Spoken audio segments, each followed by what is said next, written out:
የባለፈው ላይቭ ስትሪም ላይ ያያችሁት የጀርባቸው ላይ ያለው ቦርሳ ምን እንደሆነ ልንገራችሁ።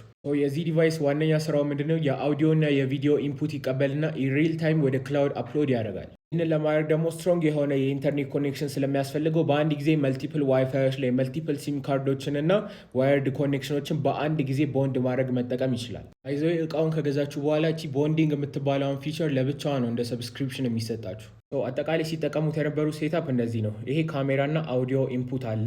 ቀጥታ ወደዚህ ወደ ኢንኮደሩ ይልከዋል ማለት ነው። ኢንኮደር እንግዲህ እንደምታዩት በአንድ ጊዜ በጣም ብዙ ኔትወርኮችን መጠቀም ይችላል። እነዚህን ተጠቅሞ እንግዲህ ወደ ክላውድ ይልኳል። አክቹዋሊ ይሄ ላይቭ ቪው ነው የሚለው ግን ይሄኛው ቲቪዩ ነው እነሱ ሲጠቀሙ የነበሩት። እዚህ ጋር ስደርሱ እንግዲህ ሁለት ነገር አለ። ቀጥታ ከክላውዳቸው ጋር ዩቲዩባቸውን በማገናኘት ወይም ደግሞ ዌብሳይታቸው ላይ ዩቲዩባችሁን ሎጊን በማድረግ ላይቭ ስትሪማችሁን መጀመር ትችላላችሁ። እነሱ የተጠቀሙ ሴታፕ ግን ለየት ያለ ነው። አንድ ሌላ ኮምፒውተር ላይ የተቀመጠ ሰው አላቸው። ሜቢ ሆቴል ሊሆን ይችላል ወይም ደግሞ የመጣበት ሀገር ቀጥታ ከላይቭ ቪው ይወስደውና ወደ ኦቢኤስ ስቱዲዮ ይወስደዋል እና ኦቢኤስ ስቱዲዮ ላይ ይወስደውና ስክሪን ላይ መሆን ያለባቸውን ነገሮች ኤዲት ካደረገ በኋላ ቀጥታ ላይቭን ኮንትሮል ያደርገዋል ማለት ነው። እንደ ሞዴሬተርም ነው እንደ ላይቭ ስትሪመርም ነው ማለት ነው። አጠቃላይ ያሉት ፉቴጆች እሱ ጋር ነው የሚሄዱት። የምታዩት እነዚህን ኢንኮደሮች መልቲፕል ነው የተጠቀሙት። እዚህ ጋር አንድ አለ የሜን ካሜራው፣ እዚህ ጋር የጎፕሮ አለ እና ደግሞ ለድሮኑ አንድ ተጨማሪ ነበረ ማለት ነው። እነዚህ ዲቫይሶች ዋጋቸው እንደሚባለው የተጋነነ አይደለም። ነገር ግን ላያቸው ላይ ያለው ሰብስክሪፕሽኖች በጣም ውድ ናቸው ከዲቫይሱ በላይ። ላይክ እና ፎሎ ማድረግ እንዳረሱ